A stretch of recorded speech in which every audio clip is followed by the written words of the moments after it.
The tower swayed in the morning wind like a dying tree, its metal skeleton groaning against the gray sky. Nix Callahan pressed her palm against the cold steel and felt the vibration travel through her bones, the tower's heartbeat.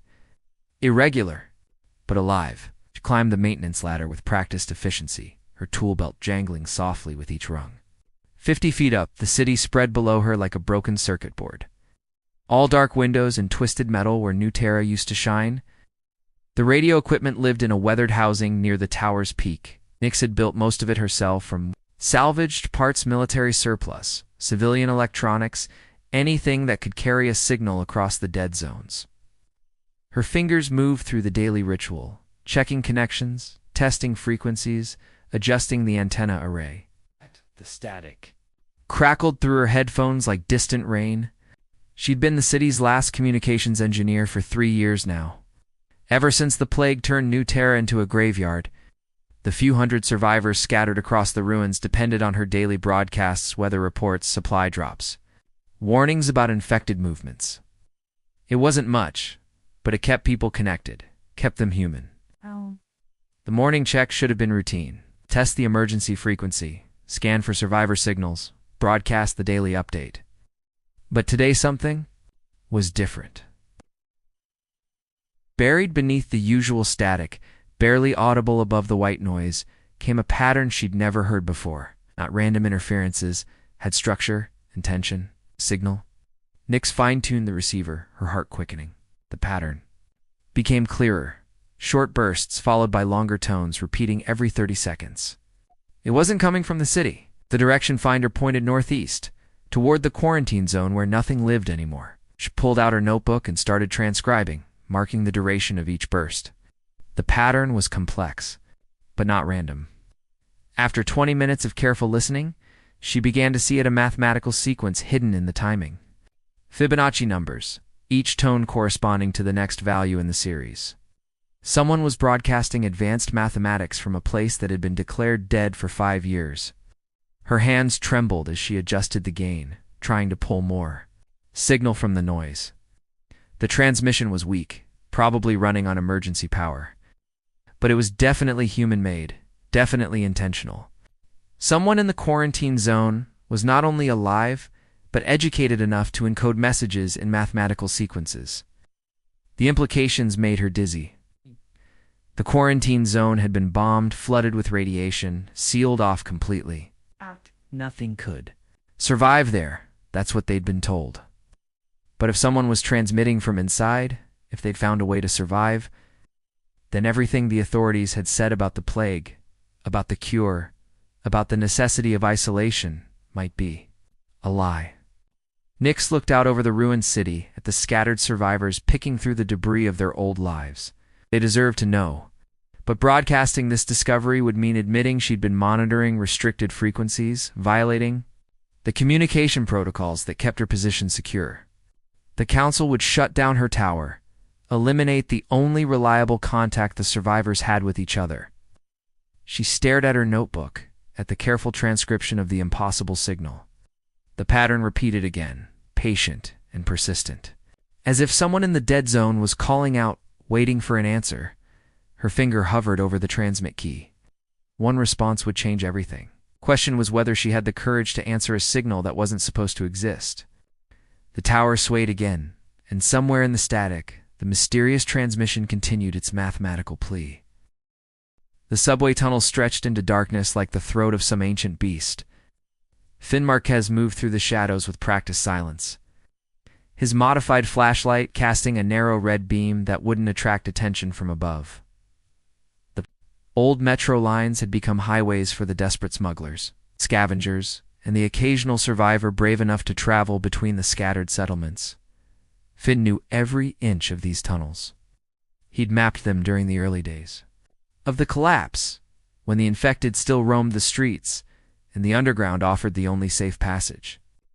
Now, 3 years later, he used that knowledge to run supplies between communities, carrying medicine, batteries, and messages for those who couldn't risk the surface.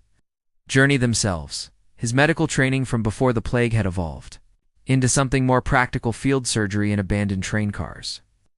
treating radiation sickness with salvaged equipment, delivering babies in the dark spaces where life still insisted on beginning. The irony wasn't lost on him that he'd spent years trying to save people from death, only to find himself helping them survive in a world that had already died. The dead drop was hidden behind a collapsed vending machine at the old central station platform. Finn had been using this location for months, trading information and supplies with contacts he'd never met face to face. Trust was a luxury in the new world. Verification came through results, not handshakes. But today's package was different. Instead of the usual medical supplies or ammunition, he found a small datapad wrapped in radiation shielding foil. The device hummed to life when he touched the activation strip, displaying a message that made his blood run cold. The text was encoded in a medical cipher he recognized from his residency days, used by trauma teams to communicate sensitive patient information. But the content wasn't about injuries or treatment protocols. It was about the plague itself, technical specifications, genetic markers, viral load calculations that went far beyond anything the public had been told. According to the data, the plague wasn't a natural outbreak. It was engineered, designed with specific genetic triggers that affected certain populations while leaving others relatively immune. The virus had been modified to create exactly the kind of controlled collapse they'd witnessed devastating. Enough to break down society, selective enough to leave infrastructure intact for eventual reclamation. Finn's hands shook as he scrolled through the technical details. He'd treated hundreds of infected patients in the early days, watched them deteriorate in ways that never quite made medical sense. The symptoms were too varied, too specifically targeted. Some people died within hours while others lingered for weeks. Some seemed to recover, only to relapse with different symptoms entirely. But the most disturbing revelation was in the final section of the data. The plague had a built-in expiration date. After 5 years, the virus would naturally mutate into a harmless form, allowing for safe resettlement of the infected zones. They were approaching that deadline now, which meant someone was preparing to reclaim the ruins. A sound echoed through the tunnel footsteps on metal. Careful, but not quite silent enough. Finn quickly powered down the datapad and slipped it into his medical bag. He'd learned to trust his instincts about danger, and right now every nerve in his body was screaming that he wasn't alone. The footsteps stopped. In the distance, a light flickered, not the steady beam of a flashlight, but the intermittent glow of someone trying to remain hidden. Finn pressed himself against the tunnel wall and controlled his breathing. He could hear voices now, low and urgent, discussing search patterns and time limits. They were looking for something, or someone. The datapad suddenly felt like a death sentence in his bag. Someone had risked everything to get this information into circulation, and now it seemed like others were equally determined to get it back. Finn realized he was caught in the middle of something much larger than his usual smuggling runs. He needed to move to get the information to someone who could act on it, but first he had to survive the next few minutes. The voices were getting closer, and the tunnel system that had always been his sanctuary was about to become his trap. The library existed in defiance of logic and time, while the rest of the city crumbled into rust and ruin. The old Carnegie building stood intact behind walls of reinforced concrete and determination. Sage Whitmore had spent the last 4 years turning it into a fortress of knowledge, protecting 10,000 books from a world that no longer seemed to value what they contained. She moved through the reading room like a ghost, her footsteps muffled by thick carpets salvaged from abandoned hotels. At 73, she was old enough to remember when libraries were public spaces filled with students and researchers. Now the vast hall held only shadows and the musty smell of aging paper, lit by solar panels she'd installed herself, and defended with methods she preferred not to discuss. Sage had been the head librarian before the plague, a position that prepared her surprisingly well for the apocalypse. Cataloging and preservation were skills that translated perfectly to survival.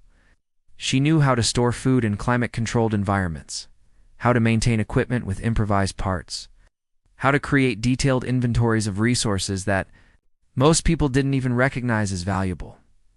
But her real treasure wasn't the books. Themselves it was what she'd hidden among them. In the months before the collapse, she'd noticed patterns in the restricted research requests. Government scientists, military researchers, corporate biologists, all searching for the same obscure genetic studies and viral modification techniques. She'd quietly copied everything they'd requested and more, building a comprehensive archive of information that someone clearly hadn't wanted preserved. The knock came at sunset. 3 careful taps followed by 2, repeated twice. It was the signal she'd established for trusted contacts, though she received few visitors these days. Most survivors avoided the library, seeing books as a luxury they couldn't afford. The practical-minded focused on weapons and food. Dismissing knowledge as something for a world that no longer existed, Sage opened the reinforced door to find 2 strangers. A woman with calloused hands and the bearing of someone used to climbing tall places, and a man whose medical bag and hollow eyes marked him as one of the tunnel runners she'd heard about. They looked exhausted, frightened, and desperate in the way that usually meant trouble.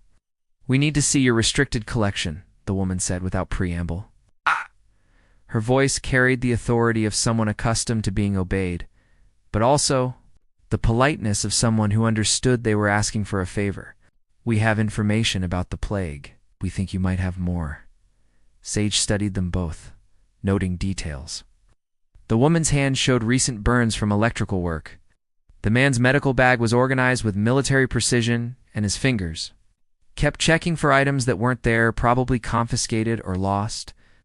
They were authentic, not scavengers or raiders trying to trick their way inside. "What kind of information?" Sage asked, though she already suspected she knew.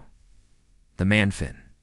He introduced himself, produced a data pad that made Sage's breath catch. She recognized the medical encryption format, remembered helping researchers access similar files in the days before the collapse. As she scrolled through the technical specifications and genetic markers, her worst suspicions were confirmed.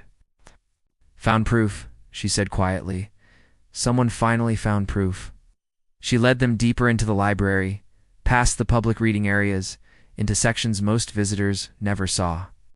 Behind a false wall, constructed from fake book spines, she'd built a climate-controlled vault containing her most sensitive materials: the genetic research, the viral modification studies, the classified papers she'd copied when government officials started restricting access to their own work. "I've been waiting for someone to ask the right questions," Sage said, pulling files from her medically sealed containers. "I have documentation going back 2 years before the outbreak.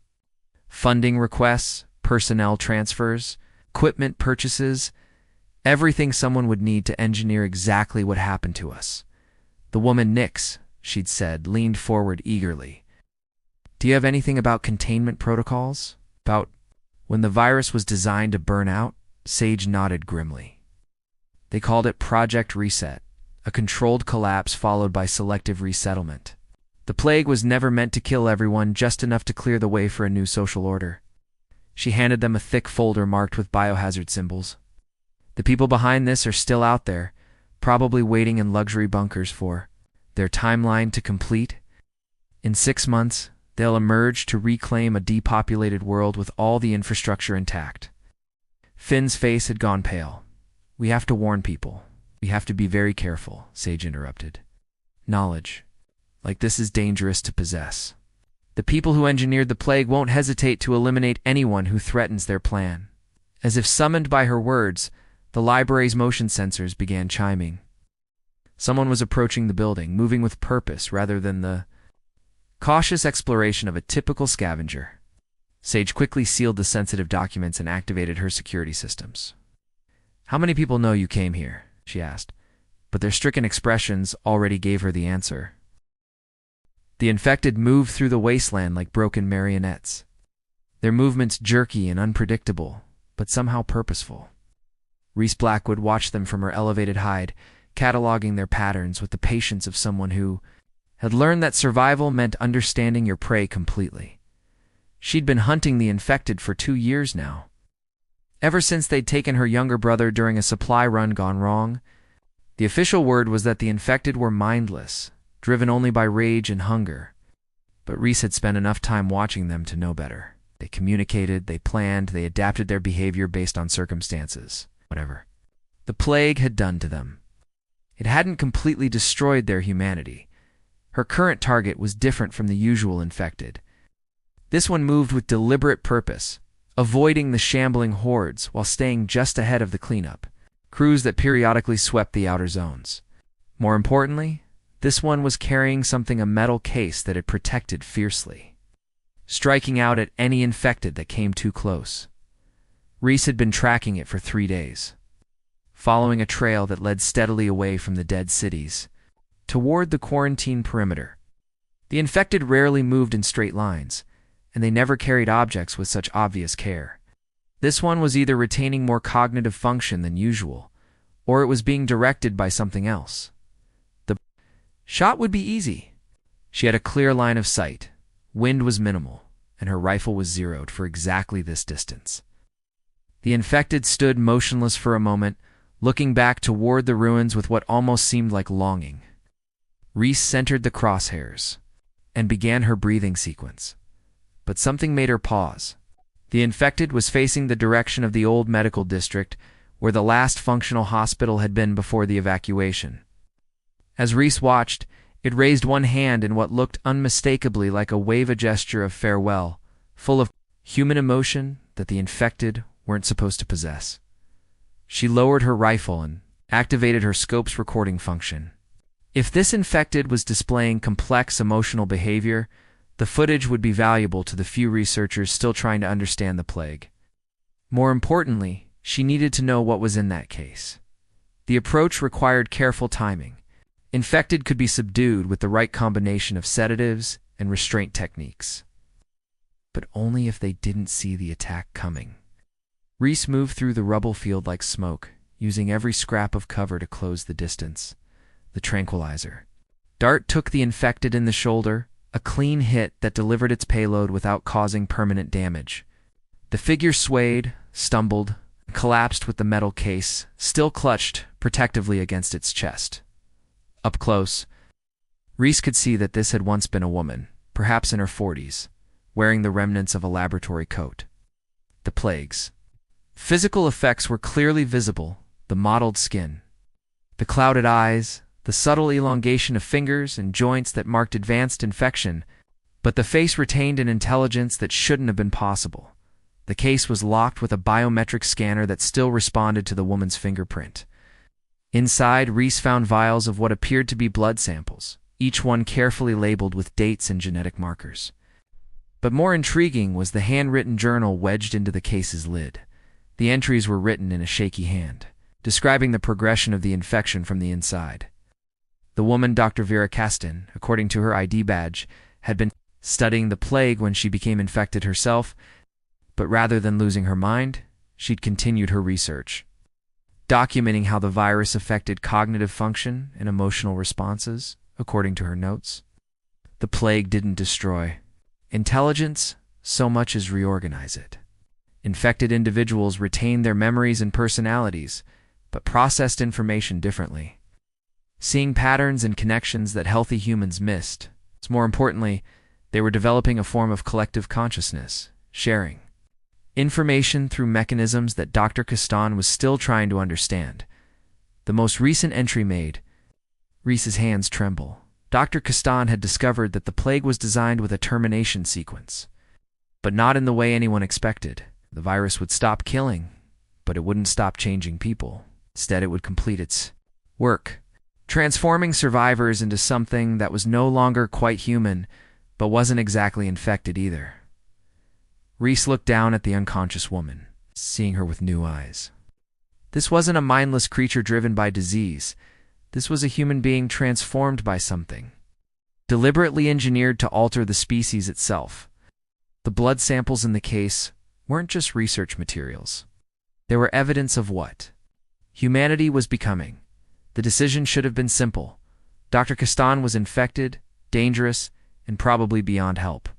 Protocol demanded that Reese eliminate the threat and destroy the potentially contaminated materials. But the journal suggested possibilities that went far beyond simple survival. If the infected were developing collective intelligence, retain their essential humanity while gaining new capabilities, then killing them might be genocide rather than mercy. And if the plague's creators were planning to reclaim the world, they might not expect to find it populated by beings who could think and coordinate in ways they hadn't anticipated.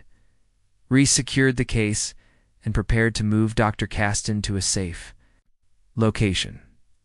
For the first time in 2 years of hunting the infected, she was bringing one back alive. The old radio tower stood against the dawn sky like a steel prayer. Its transmission array pointed toward a horizon that held more questions than answers. For unlikely allies gathered in its shadow, each carrying pieces of a truth that no one had been meant to discover. Nix worked frantically at her equipment, rerouting power from backup systems to boost the signal strength. The transmission would need to reach every survivor settlement, every hidden community, every person still clinging to life in the ruins of the old world. What they'd learned couldn't be whispered in shadows anymore, demanded to be shouted from the highest point they could find. Finn monitored Dr. Caston, who sat propped against a equipment case with 4 lines feeding carefully calibrated nutrients into her system. The infected woman had regained consciousness during the night, her clouded eyes focusing with startling clarity on each of her unexpected rescuers. She couldn't speak. The plague had damaged her vocal cords, but she could write, and her messages had filled in the final gaps in their understanding. Sage stood guard with a determination that belied her 73 years, her hands steady on a rifle she'd hoped never to use again. The library's security systems had detected 3 separate groups moving toward their location. Someone very much wanted to prevent this broadcast from happening. Reese maintained overwatch from the tower's maintenance platform, her scope scanning the approaches for threats. Below, the city's ruins spread out like a lesson in impermanence. But somewhere in that devastation, people were waiting for hope. Signal strength is optimal, Nix reported, her voice tight with nervous energy. We'll reach every frequency monitor. In a 1,000-mile radius. Dr. Caston scribbled a note and held it up. They're listening to the people who did this. They'll know we found them. Good, Sage said grimly. Let them know.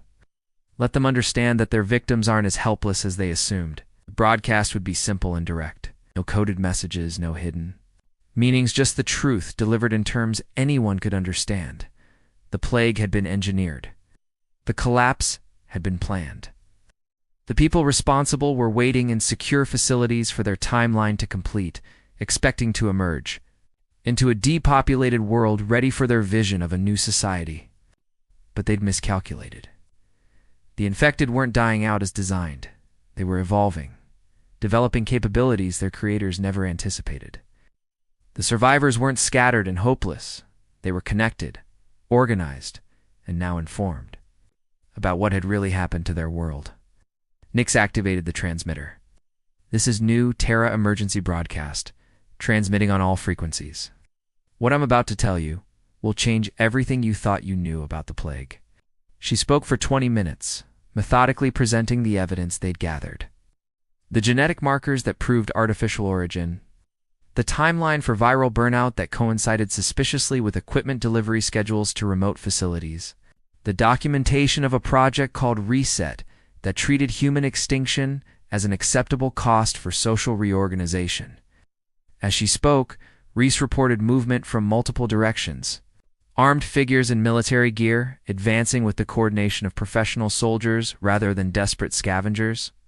They were still several minutes away, but their intent was clear. The people behind this assumed we'd die quietly, Nix continued, her voice growing stronger. They assumed the infected would burn out, the survivors would give up, and the world would be ready for their return. They were wrong on all counts. Dr. Caston held up another note. Tell them about us, about what we're becoming. Nix nodded and shifted her focus. The infected aren't mindless monsters. They're people who've been transformed by something designed to change our species. They retain their memories, their personalities, their capacity for thought and emotion. More than that, they're developing abilities we're only beginning to understand. She looked directly into the camera she'd rigged to broadcast visual along with audio. To the survivors listening, you are not alone. You are not helpless. And you are not forgotten. To the infected, who can still understand, you are not lost. You are not monsters, and you are not the end of humanity's story. The armed figures were closer now, moving with obvious urgency. Sage's rifle cracked once, a warning shot that sent them scrambling for cover, but didn't slow their advance. And to the people who did this to us, Nick said, her voice hardening, your timeline is ending, but not the way you planned. The world you hope to inherit is inhabited by people who've learned to survive in hell and found ways to stay human despite everything you did to change that. She reached for the transmission controls one final time. This is not a message of despair. This is a declaration of intent. We know who you are, we know what you did, and we know where you're hiding. When you emerge from your bunkers, expecting to find an empty world, you'll find us waiting instead. The broadcast ended just as the first bullet struck the towers. Support struts. But the signal had gone out, racing across the wasteland at the speed of light, carrying truth to communities that had spent years wondering why they'd been abandoned.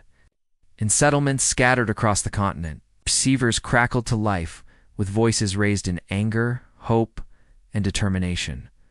The survivors weren't alone anymore. They had a common enemy, a shared purpose, and for the first time since the collapse, a reason to believe that the future might still be worth fighting for. Nix, Finn, Sage, and Reese prepared to defend their position. Dr. Castan wrote one final message. It's beginning. The dawn broke fully over the ruined city, but for the first time in years, it felt like the start of something rather than just another day of ending.